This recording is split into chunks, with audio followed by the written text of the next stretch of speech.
像廣播的帶。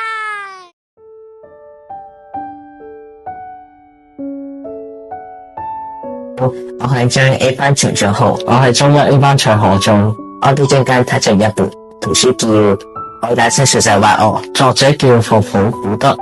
介紹呢本書之前，我想問下各位同學，點解那麼同時就做我朋友呢？呢個故事裏邊住個阿實，我聽奶奶嘅話，直正街見到嗰個踩單車，結果撞到啱啱泊喺路邊嘅私家車，撞咗壞咗嗰個踩單車。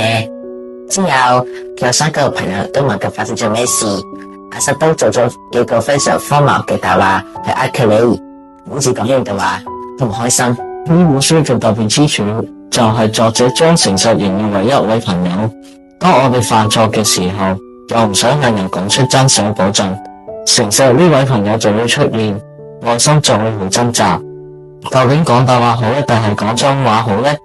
最後當阿實選擇咗向媽媽講出真相，而媽媽竟然冇責備佢。我睇完呢本書之後，我就明白到誠實嘅重要。如果我哋做錯事，要能夠承認錯誤，係一個正確嘅做法，人哋就會原諒我哋。所以唔好怕向人說實話，因為誠實係一個美德。如果大家有興趣睇呢本書，記得去圖書館送俾我啦。